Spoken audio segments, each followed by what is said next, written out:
titillinn sem sagt Silfurberg og íslenski kristallinn sem breytti heiminum og það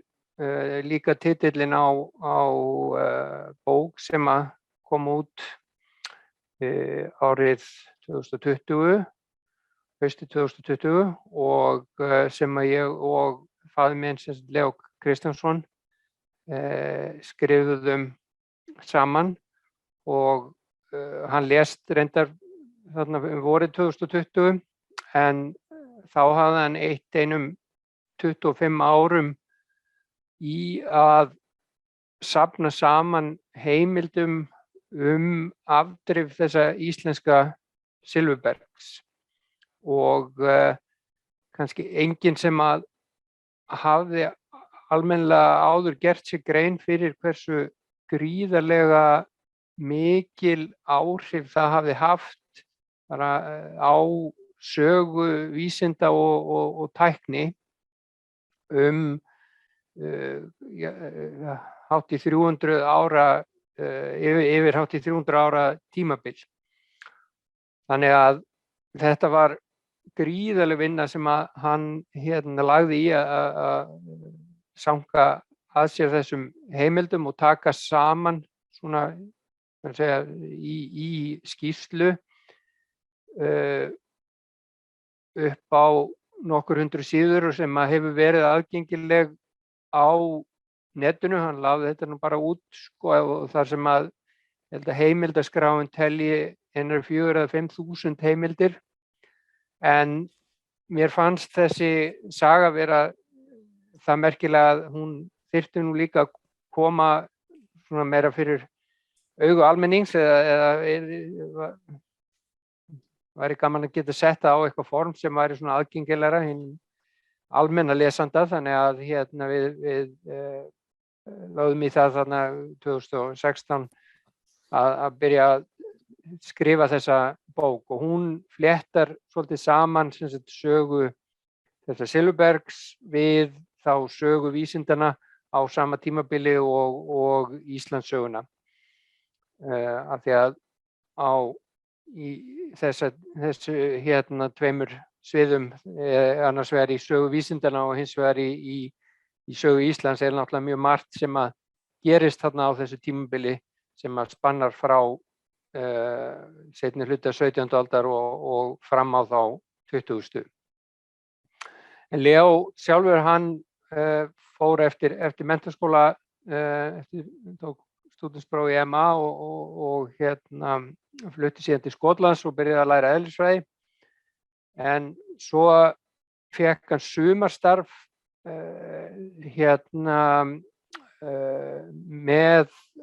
jarðfræðingnum George Walker sem að var mikill frumkvöðull í því að kortleggja jarðfræði Austurlands og þá eiginlega kviknaði áhugi Leós á jarðfræði og hann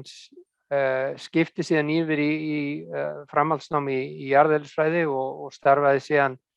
seinna sem vísindamaður og jarðeðlisfræðingur hjá Raunvísindastofnun og ferðaðist þarna einmitt Austfirðina og var með Walker að kortleggja þessi jarðlög sem eru þar en það einmitt þarna í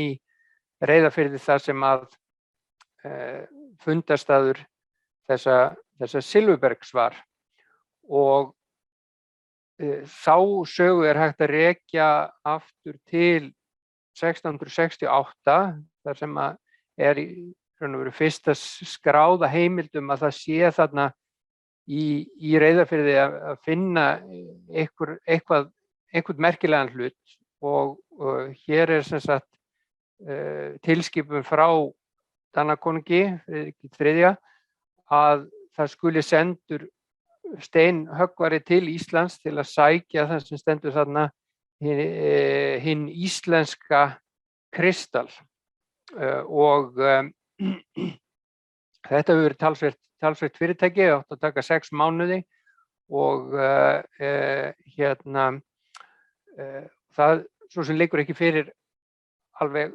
hvað var til þess að þessi tilskipun var gefin út en ef við skoðum svona það sem að var vitað á þessum tíma, þá virðist ekkert vera skráð fyrir þennan tíma 1668 um að það finnist eitthvað sérstakt þarna í Breiðafirðinum. Þessi kristallar sem að konungur lét safna, það fer svo sem heldur ekki miklum sögum að því hvað varð þá, en klárlega eitthvað af þeim hefur endað í Kaupmannahafnarháskóla, af því að strax ári seinna kemur út stuttur bæklingur eftir Rasmus nokkurn Bartholin sem var prófessor í læknisfræði, og þar sem hann að lýsa tilraunum ýmiss konar á þessum íslensku kristöllum, bæði lögun þeirra og ekki síður ljósbroti sem að við komum kannski betur inn á eftir. En þetta rit gríðarlega merkilegt fyrir ýmsar sakir. Það í raun og veru fyrsta svona rit sem hægt að telja til kristallafræði og ljósfræði fastra efna, og mjög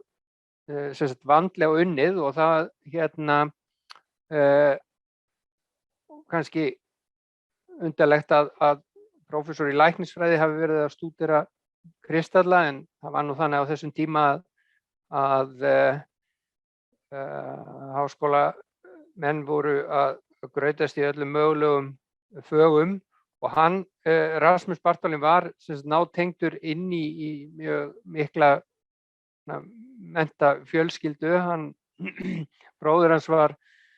Thomas Bartholin sem að var líka í læknisfræðinni. Hann var síðan giftur dóttur Kristoffer Hansen sem að hafði verið borgarstjóri í Kaupmannahöfn, en varð síðan einokunar kaupmaður fyrir austan. Þannig að, og akkurat staðsetning þessa einokunar kaupstaðar bara fyrir neðan hlíðina þar sem að Silfurbergið fannst. Þannig að það hefur verið stutt leið frá Reyðarfirði til Rasmusar Bartholin. En faðir Rasmusar Kaspar Bartholin, og hann var giftur Önnu Finke og systir hennar gift Ole Worm, sem náttúrulega mjög frægt nafn og margir kannast við, af því að hann var gríðarlega afkastamikill safnari og náttúruvísindamaður, og hafði mikinn áhuga á Íslandi og ýmsu sem að þaðan kom, og Danir allavega sumstaðar vilja halda því fram að hann hafi átt eitt fyrsta náttúrugripasafn í heimi, og sem að síðan varð undirstaðan að Zoologisk Museum og Geologisk Museum í Danmarku. En það var þetta Musei Wormiani, sem að þar sem hann var búinn að sanga að sér alls konar hlutum frá ýmsum heimshornum, meðal annars ýmsum steinum og kristöllum frá Íslandi. Líka hjálpuðu Íslendingar honum að sýna fram á það að náhvalshorn væru hvölum og ekki einhyrningum, sem var nú trúin á þeim tíma, og hann átti í bréfaskriftum við biskupana, bæði í Skálholti og Hólum, og mikið af þessum bréfaskriftum hans við Íslendinga varðveitt og hægt að lesa. Þannig að það eru mikil tengsl þarna milli þessara fjölskyldu Bartholins og svo til Íslendinga. Gísli Magnússon, sem hefur kallað Vísi-Gísli, hann var þarna undir verndarvæng Ole Worm til dæmis í Kaupmannahöfn, og dóttir hans gifti síðan Þórði Þorlákssyni sem var einmitt í Hólaskóla og var síðar biskup reyndar í Skálholti en hann var einn af þeim sem voru svona gríðarlega mikið í að rannsaka náttúru Íslands og skrá niður bæði landfræði og svona landkosti og ýmiss konar og árið 1666, sem þetta þá áður en að þessi tilskipun Danakonungs gefin út, þá kemur út í Þýskalandi þessi svona landlýsing Íslands sem hann skrifar, stendur þarna niðri, Hóla Íslandus, hann var skráður þannig í skólan þarna úti í Þýskalandi og þar í þessu riti meðal annars lýst steintegundum sem finnast á Íslandi og kristöllum og öðru og hvergi minnst á neitt sem að getur átt við Silfurberg. Hann gerir líka kort af landinu, ansi ítarleg og þar sem eru skráðir niður ýmsir hlutir, svona markverðir og það ekki fyrr en sem sagt, eftir þarna 1668, þetta sem sagt kort sem gert fyrir og þannig Skriðuklaustur og firðirnir þarna fyrir austan, ekkert sérstakt skráð þar, en síðan kort gert eftir 1668 sem hann gaf síðan Danakonungi og þar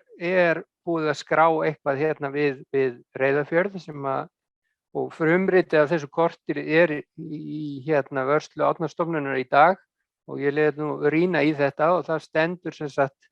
á latínu í þessum firði mikið af gegnsæjum steini sem líkist kristall og þá kristall á þá við líklega kvarts en að fólk gerði samt grein fyrir því að þessi kristallar sem voru þarna voru ekki kvartskristallar, þetta var eitthvað annað efni sem ekki hafði sést áður og Rasmus Bartholin gerði sér fulla grein fyrir þessu, þetta var eitthvað nýtt efni, bæði út frá efniseiginleikunum, kristallbyggingunum og því, en líka þessu sérstaka ljósbroti sem virkar þannig að þegar maður horfir gegnum svona Silfurberg, til dæmis á texta á blaði, þá sér maður allt tvöfalt. Og Bartholin hafði áhuga á ljósbroti almennt, ekki síst að því að hann var kunnugur Descartes þegar hann hafði skrifað meðal hans innganga ritið Descartes og líklega einn af fáum Dönum sem að þekktu Descartes persónulega og Descartes var náttúrulega mjög stórt nafn á þessum tíma og hafði meðal hans skrifað ljósbrot og lagt fram kenningar það hvernig ljós brotnar við það að fara úr einu efni í annað og þessar kenningar Descartes gátu engan veginn útskýrt það hvers vegna þetta sérstaka ljósbrot gat átt sér stað í þessu íslenska Silfurbergi. Þannig að Bartholin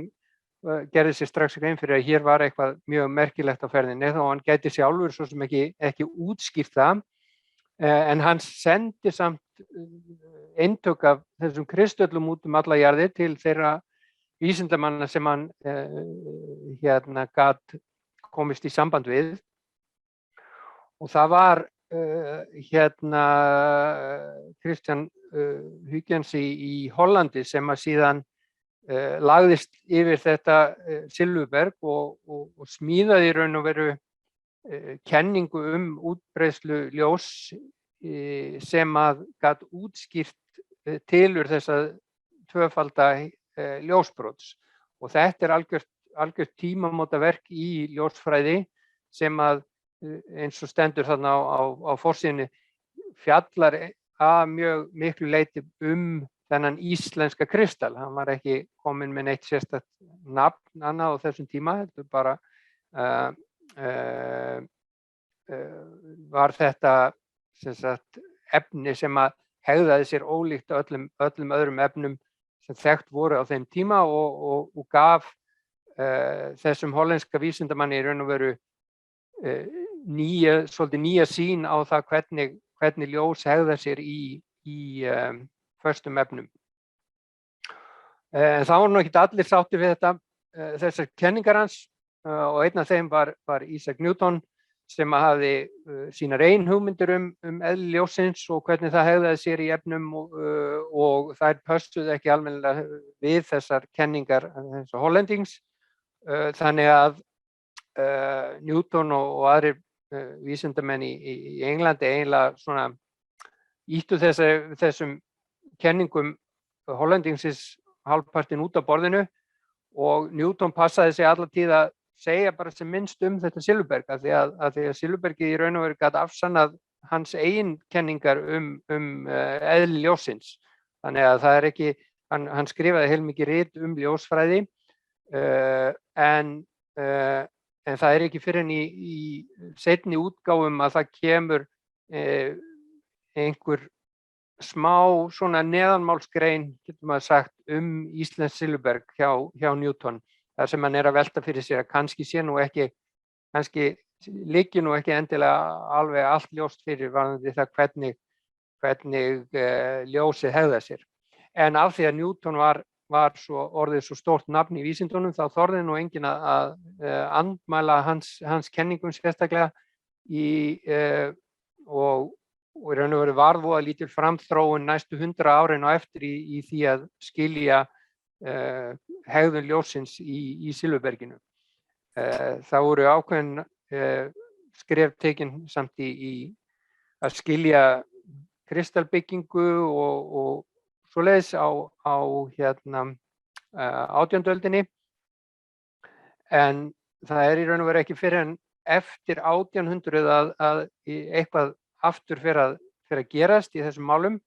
og þá það í Frakklandi að franska vísindaakademían efni til svona verðlaunasamkeppni því að það ljóst að það eitthvað þarna sem ekki passar, það hefur engu tekist að skýra almennilega út hvers vegna ljós hegðar sér eins og það gerir í þessu íslenska Silfurbergi og það þessi ungi verkfræðingur þarna Malú sem að raun og veru breytir kenningum eðli ljóssins með því að leggja til að ljós geti haft svona einhvers konar stefnur og hann fylgdi í sjálfu sér kenningum Newtons sem að sögðu að ljósið væri svona straumur af litlum ögnum og Malú gefur þessum ögnum einhvers konar svona skaut eða stefnu eins og það séu litli seglar eða svoleiðis með norður og suðurpól og segir að með því að þegar ljósið fer í gegnum Silfurbergið þá skiptist ljósið í tvennt eftir þessum skautunarstefnum. Og þetta í sjálfu sér ekki eiginleiki ljóssins sem að við sjáum með berum augum og það þannig að þetta var alveg nýtt að það gæti verið þarna þessi faldi eiginleiki ljóssins og hann stúderaði til dæmis það hvernig ljósið í raun og veru skautast við það til dæmis speglast af vatnsyfirborði og þeir sem stunda laxveiði þeir kannski vita þetta því að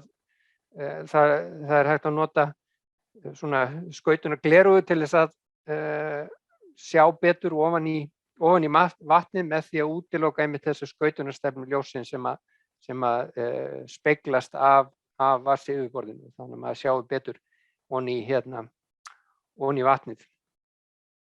En þetta í raun og veru gjörbreytti öllum rannsóknum á ljósi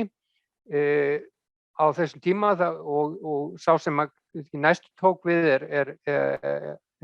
Fresnel í Frakklandi sem að breytti þessari hugmynd algjörlega að ljósið væri einhver svona straumur agna út í það sem að við þekkjum núna að ljósið séu í raun og veru bylgjur sem að ferðast á milli staða og þessar bylgjur sveiflast rétt á stefnuna sem að ljósið að fara í og það sveiflustefnan sem í raun og veru skilgreinir þetta sem að áður var kallað skautun á þessum ljóseindum en Við notum í sjálfu sér samt ennþá þetta hugtak skautun eða polarization heitir það á ensku, að ljósið þegar það ferðast, það getur haft einhver ákveðna stefnu og við það fara til dæmis í gegnum Silfurberg að þá skiptist ljósið upp í tvær stefnur sem eru hornréttar á hvor aðra. Og eftir þetta þá var það algjör sprenging í rannsóknum bæði á ljósi og með ljósi þar sem var nýtt Silfurberg í smíða alls konar mælitæki og það var hægt að fara að sjá alls konar hluti sem hafðu verið alveg ósýnilegir áður. Og upp úr þessu spretta rannsóknir á kristöllum en líka á vökvum og útgeislun sólarinnar og speglun frá yfirborðum og allt mögulegt sem að þarna á fyrri hluta 19. aldar verður svona mjög virt svið í rannsóknum og ennþá virkar eftir að skoskur jarðfræðingur William Nicol, hann tók Silfurberg og smíðaði úr því svona prisma sem að var hægt að nota til þess að skauta algjörlega ljósið, gefa því eina skautunarstefnu og blokkera hina sem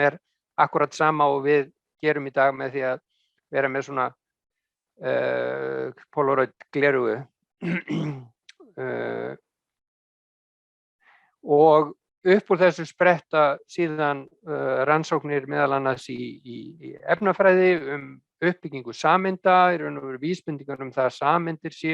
hafi svona þrívíðan strúktúr, sérstaklega lífrænar sameindir og að lífrænar sameindir sem verða koma úr náttúrunni séu á einhvern hátt öðruvísi heldur en þær sem eru búna til í tilraunastofu og það var Pasteur sem komst að því að það snýr að því að margar af þessum sameindum geta haft svona hægri og vinstri handar útgáfu sem eru að öðru leyti efnafræðilega eins en að í náttúrunni geti bara orðið til önnur af þessum tveimur útgáfum en ekki hinn og þetta var hægt að sjá í því hvernig þessi skautunarstefna ljóssins víxlverkaði við vökva til dæmis sem innihélt uppleystan sykur eða annars konar vökva, einhverjar náttúrulegar olíur eða svoleiðis. Þannig að í raun og veru út frá þessu rannsóknum á Silfurberginu sprettur alveg heil fræðigrein sem við myndum kannski kalla lífræna efnafræði í dag. Líka rannsóknir eins og Maxwell á eðli ljóssins og seinna Hertz í Þýskalandi og í raun og veru sú mynd sem við höfum af rafsviði, segulsviði og víxlverkun þeirra við efni og svona þetta allt sprottið út úr upprunalega þessum rannsóknum með Silfurbergi. Þannig að þarna á seinni hluta 19. aldar er sem sagt alveg gríðarlegur fjöldi af mismunandi mælitækjum sem innihalda Silfurberg frá Íslandi og það getur verið allt frá læknisfræði og út í stjörnuskoðun eða bergfræði eða efnafræði mælitæki ýmiss konar og þá náttúrulega var ljóst að það var þörf á ansi miklu Silfurbergi til að smíða öll þessi tæki og það var nú meira að segja í Frakklandi var orðið krafa til dæmis í innflutningshöfnu þar sem var að flytja inn sykur að það væru svona mælitæki með Silfurbergi fyrir gæðaeftirlit á þessum innflutta sykri og þetta var staðalbúnaður á læknastofum og apótekum og svona þannig og þetta sérstaklega í Frakklandi sem verið að smíða þessi tæki á þessum tíma þannig að það fyrsti svona leiðangurinn sem gerður út gagngert til þess að sækja bara Silfurberg til Íslands þarna miðja 19. öld þegar Alfred Clouseau kemur til Íslands og hann svo sem ekkit kannski endilega best þekktur fyrir það að hafa komið hérna til þess að sækja Silfurberg heldur meira fyrir það að hann var fyrsti maðurinn til þess að taka ljósmyndir á Íslandi. Hann hafði með sér heilmikið af græjum til þess að taka ljósmyndir og tók meðal annars þessar myndir í Reykjavík 1946 og eflaust fleiri myndir sem að hafa glatast. Þessar fundust eiginlega bara fyrir tilviljun löngu seinna í Frakklandi. Augljóslega mjög merkileg heimild. En þetta var í raun og veru fyrsta svona, hvað maður segja, skipulagða Silfurbergsnámið í Reyðarfirði var þegar hófst með þessari ferð og síðan tók hún við einhverjir danski kaupmenn þarna á Austfjörðum sem að frá svona 1850 tóku upp svona aðeins af Silfurbergi en það er eiginlega ekki fyrir en að Karl Tulinius kaupmaður á Eskifirði semur þessi námuréttindi að svona það fyrir að færast einhver veruleg alvara í þessa námuvinnslu og hún nær hámarki þarna á árunum fyrir 1870 eða svo. Og síðan og þá á ríkið hluta í jörðinni þarna á Helgustöðum þar sem að náman og seinna keypti ríkið síðan jörðina að fullu og lét gera úttekt á henni og það var ákveðið að þetta væri það væri búið að ganga of hart fram í þessari vinnslu og það væri betra bara að loka náminu, þetta væri það myndi bara hrynja verðið á Silfurbergi með þessari miklu námuvinnslu og betra að bíða aðeins og sjá að því að þetta væri nú mjög fágætt efni og ekki ástæða til þess að grafa það allt upp í einu. Og meðal annars var Þórhallur Thoroddsen fenginn til þess að gera úttektir á náminu þarna fyrir austan. En þessi stöðvun á námuvinnslunni gerði það síðan að verkum að það var hálfgert neyðarástand í vísinda á heiminum og hjá tækjasmiðum og hér er bréf sem liggur á Þjóðskjalasafni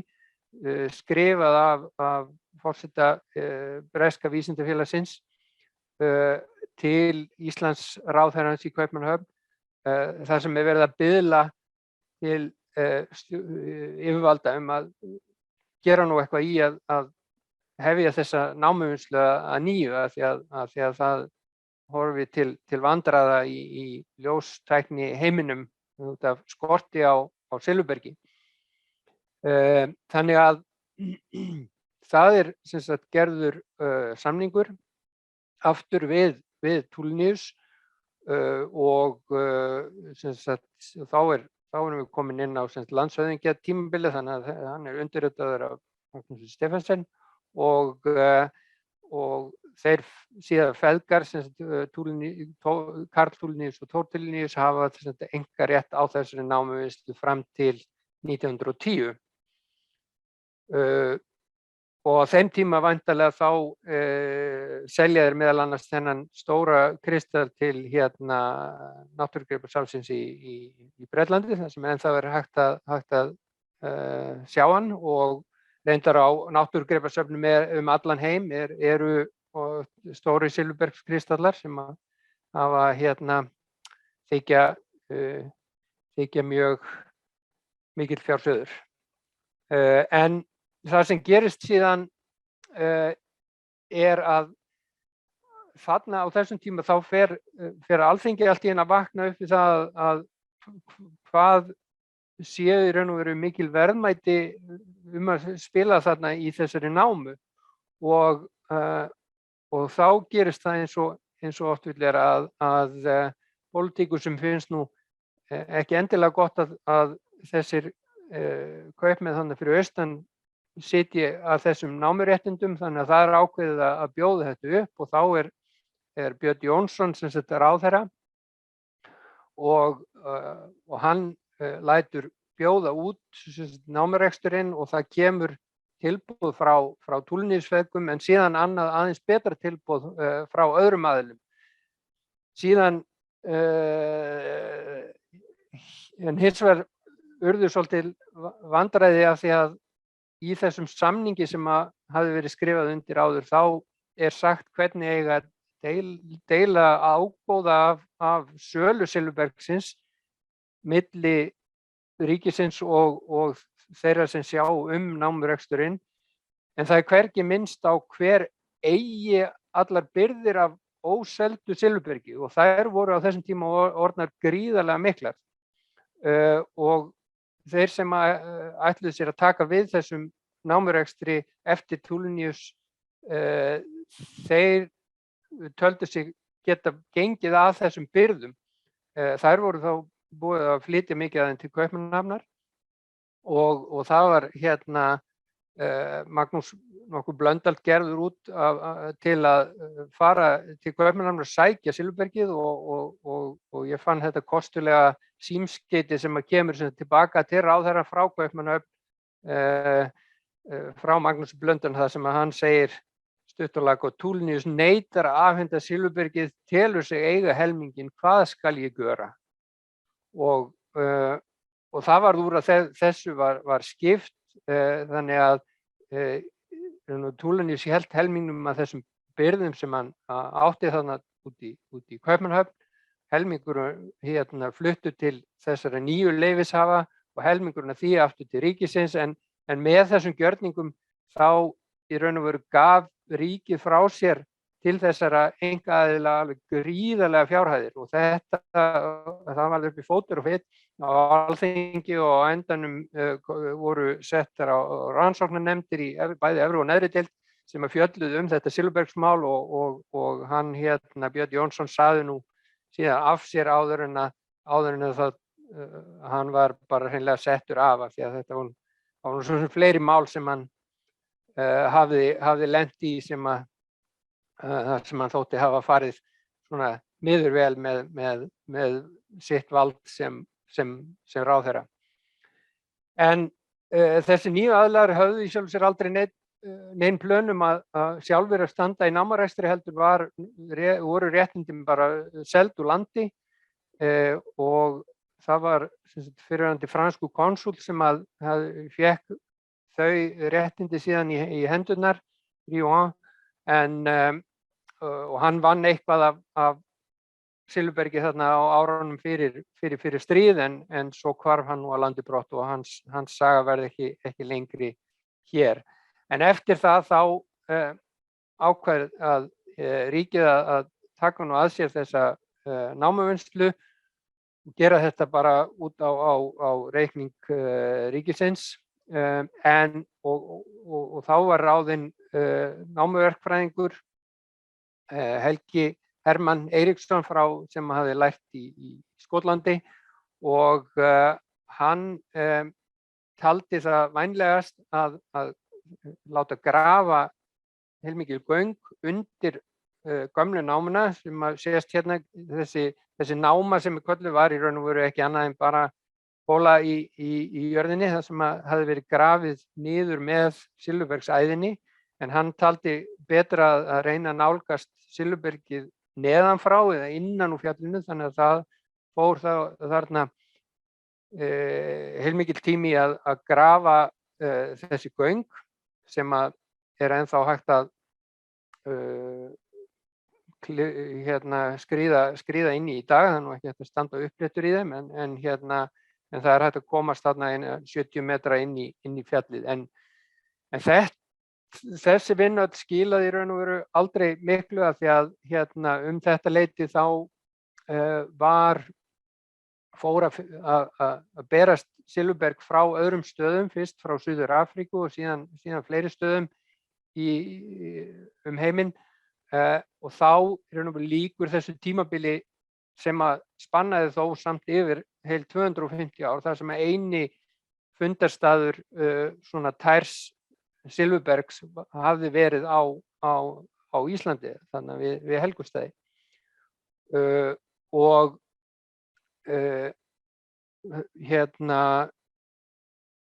þessi síðustu Silfurbergs vinnsla til útflutnings var í raun og veru þarna og eftir 1920 og Helgi Hermann sá sem hafði verið ábyrgur fyrir þessi námuvinnslu, hann varð síðan skólameistari Iðnskólans í Reykjavík og gaman að segja frá því að bara í tiltekt upp í Tækniskóla daginn þá fundust þessi kassar hérna sem að hafa einhvern veginn fyllt skólanum í einhverjum geymslum á milli staða frá þessum tíma. Þannig að þarna voru kassar fullir af Silfurbergskristöllum sem eru pakkaðir inn í dagblöð frá 1922 og í raun og veru eina heimildin það hvernig var gengið frá þessu til útflutnings á þessum tíma. Þannig að það var mjög gaman að þetta skyldi finnast. En rannsóknir héldu áfram, til dæmis William Röntgen rannsakaði Silfurberg og þegar hann uppgötvaði röntgengeislana þá stúderaði hann Silfurberg með röntgengeislum og þetta var náttúrulega heilmikil bylting, röntgenmyndataka og svoleiðis og hann fékk fyrstu Nóbelsverðlaunin í eðlisfræði og mjög stórt nafn, en svo voru aðrir sem héldu áfram rannsóknum á röntgengeislum og sérstaklega notkun röntgengeisla í því að skilja uppbyggingu frumeinda í kristöllum og þar aftur spilaði Silfurberg líka mjög stóra rullu og þá erum við komin fram yfir aldamótin 1900 og þá verða gríðarlega breytingar náttúrulega í eðlisfræðinni þegar fólk verður að átta sig á því hvernig efni í raun og veru samsett og hvernig frumeindir eru með kjarna og rafeindir sem eru á sveimi kringum og hvernig og síðan kemur afstæðiskenning og efni og orka séu tengd með sama sem MC öðru og allt það. Þannig að og allar þessar rannsóknir á Silfurbergi sem eiga sér stað fram að þessu eru náttúrulega hluti af þessari þróun í vísindunum og grundvöllu fyrir margar af þessum kenningum. En líka í tækninni þá var áfram notað Silfurberg meðal annars í fyrstu sjónvarpsútsendingunum og í að senda myndir þráðlaust á milli landa og fleiri hlutum. En þarna þetta svipaleyti eins og verið að reyna að koma í gang námurekstrinum hér eftir stríð að þá líka þessi uppfinningamaður í Bandaríkjunum, Edwin Land, sem einsetur sér sem ungur maður að finna einhverja leið til þess að gera í raun og veru sama hlutin eins og Silfurbergið gerir varðandi það að skauta ljósið. Hann sér fyrir sér að það sé hægt að gera þetta á mun einfaldari hátt með því að í raun og veru að steypa pínulitla kristalla af öðrum efni á svona plastþynnur og honum tekst það sem sækir einkaleyfi þarna rétt fyrir 1930 og þetta verður síðan grunnurinn af því sem hét Polaroid Corporation og sem flestir kannski kannast við út af því að þau fóru seinna í að búa til myndavélar, sjálf svona framkallandi filmumyndavélar, en grunnur þessa fyrirtækis í raun og veru þessar skautunarsíur sem tóku við af Silfurberginu og hann gerði sjálfur tilraunir með íslenskt Silfurberg á meðan hann var að þróa þessa nýju tækni. Og þetta í raun og veru þær síur sem núna eru í öllum tölvuskjám og símum og þrívíddargleraugum í kvikmyndahúsum og fleiri stöðum sem við gerum okkur ekkert endilega grein fyrir en í raun og veru gera það sama eins og vísindamenn voru í þessi 100 ár þarna á undan að gera með íslensku silfurbergi. Þannig að þegar þetta er komið, þessi nýja tækni, þá í raun og veru allur grundvöllur fyrir því að vinna svona mikið silfurberg, hann er horfinn, þannig að þessi námarekstur, hann lognast nú eiginlega út af þarna fljótlega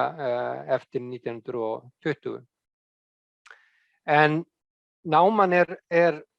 náttúrulega á sínum stað, bæði þessi stóra dæld þarna í fjallinu þar sem að var grafið niður með silfurbergsæðinu og svo göngin sem að liggja undir gömlu námuna sem er ennþá hægt að eins og ég segi skríða inn í, og náman hefur verið friðuð frá 1975, þannig að það má ekki taka þaðan silfurberg eða aðra steina, og þessi náma er talsvert mikið sótt af ferðamönnum og þá kannski sérstaklega jarðfræðingum eða þeim sem þekkja til, af því að hún hefur í raun og veru verið mjög lítið kynnt. Það er núna reynda búið að gera bílastæði og smá klósettaðstöðu og svona kynningarspjöld niðri við veginn, en hún er ekki í alfara leið og í raun og veru kannski margir sem hafa bara ekki hugmynd að þarna úti í firðinum sé þessi staður sem að líklega hefur haft meiri áhrif á sögu vestrænnar menningar heldur en nokkur annar staður á Íslandi. Þannig að þá ætla ég bara að þakka fyrir.